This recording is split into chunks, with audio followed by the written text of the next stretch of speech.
মধ্যপ্রাচ্যে ইরান ও ইসরায়েলের মধ্যে বাড়তে থাকা চরম উত্তেজনার প্রেক্ষাপটে যুক্তরাষ্ট্রের সামরিক কৌশল নিয়ে বিশ্বজুড়ে শুরু হয়েছে নতুন বিশ্লেষণ।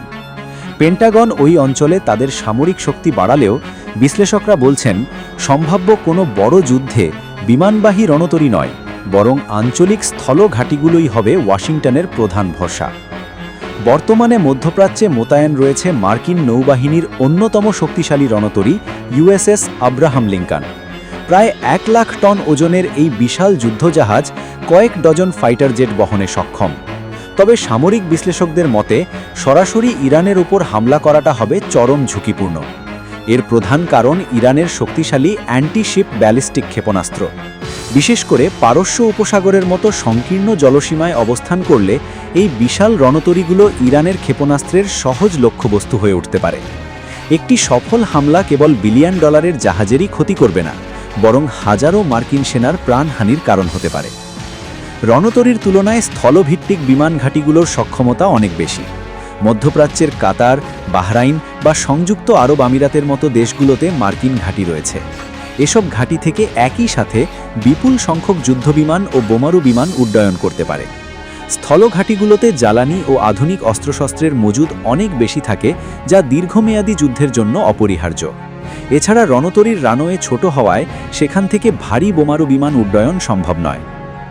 ইরানের ভূগর্ভস্থ স্থাপনা ও বাংকার বাস্টার। ইরানের বেশিরভাগ পারমাণবিক এবং সামরিক স্থাপনা মাটির গভীরে অত্যন্ত সুরক্ষিত অবস্থায় অবস্থিত। এগুলো ধ্বংস করতে প্রয়োজন B-2 স্পিরিটের মতো ভারী স্টিলথ বোমারু বিমান এবং বিশাল ওজনের বাংকার বাস্টার বোমা। এই ধরনের যুদ্ধবিমান কেবল দিয়াগো গার্সিয়ার মতো বড় স্থল ঘাঁটি থেকেই পরিচালনা করা সম্ভব। বিমানবাহী রণতরী থেকে পরিচালিত F-18 বা F-35 যুদ্ধবিমানের পক্ষে এই ভারী অস্ত্র বহন করা অসম্ভব। স্থলঘাঁটিগুলো সাধারণত পেট্রিয়েট বা থার্ডের মতো উন্নত ক্ষেপণাস্ত্র প্রতিরক্ষা ব্যবস্থা দিয়ে ঘেরা থাকে, যা রণতরীর তুলনায় অনেক বেশি নিরাপদ।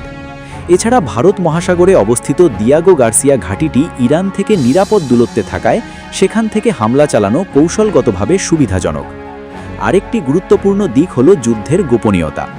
একটি বিমানবাহী রণতরীর অবস্থান স্যাটেলাইটের মাধ্যমে সহজেই শনাক্ত করা যায়, কিন্তু বিভিন্ন দেশে ছড়িয়ে থাকা একাধিক স্থলঘাঁটি থেকে যখন সমন্বিতভাবে হামলা চালানো হয়, তখন প্রতিপক্ষের পক্ষে আক্রমণের সঠিক সময় এবং দিক অনুমান করা অত্যন্ত কঠিন হয়ে পড়ে। সামরিক বিশ্লেষকদের মতে বিমানবাহী রণতরীগুলো মূলত শক্তির প্রদর্শন এবং মনস্তাত্ত্বিক চাপ তৈরির জন্য ব্যবহৃত হয়। তবে ইরানের মতো বড় শক্তির বিরুদ্ধে সরাসরি যুদ্ধে জড়াতে হলে যুক্তরাষ্ট্রকে তাদের আঞ্চলিক স্থলঘাঁটিগুলোর ওপরই শতভাগ নির্ভর করতে হবে।